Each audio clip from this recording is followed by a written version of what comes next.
So guys, story time tayo. Mabilis lang to. Para lang to dun sa mga Filipina or Filipino na merong AFAM na partner na gustong magpakasal dito sa UAE.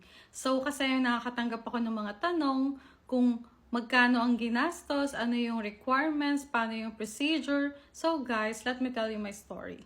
Ako at saka yung jowa ko, ex-boyfriend, kasi husband ko na siya now, nagpakasal lang kami sa Civil Abu Dhabi Court. So, alam nyo ba kung magkano ang ginastos namin? 300 dirhams lang, guys. Yes, for only 300 dirhams, you will get appointment and you will get married. You will get your 3 copies of certificate of marriage. Yes, for only 300 dirhams. So, ang process lang is punta lang kayo sa website nila. Mag-a-apply lang kayo ng appointment. Isasubmit nyo yung form at saka yung Emirates ID and passport details. Yung mga ganun lang.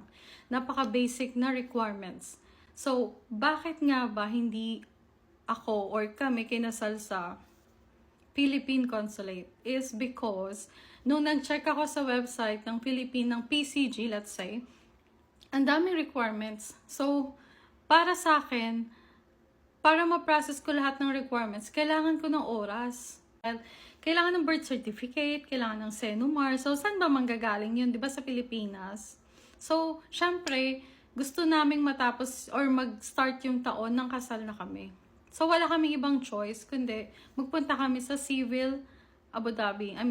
To do the civil wedding in Abu Dhabi. And then, mag-i-email sila sa'yo kung ano yung available next slot nila. Actually, may dalawang option.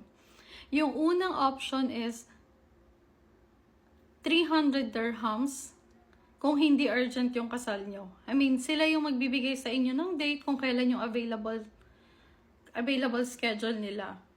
Ngayon naman guys, kung nagmamadali kayo, meron ding option para doon. So, 2,500 dirhams naman ang charge nila para doon. So, kunwari gusto nyo ikasal within few days, kailangan nyo lang magbayad ng 2,500. And then, alam nyo guys, kung anong kinaganda is, pagkatapos ng pirmahan nyo doon sa may civil court, ibibigay na agad nila sa inyo yung certificate of marriage. Actually, nung time ng kasal namin, meron din doon mga Filipina and Filipino na ikakasal. So, hindi lang siya may Pakistani and Filipina, may Indian and Filipina, hindi lang siya ganun. Meron ding Indian to Indian, Pakistan to Pakistan, Morocco to Morocco.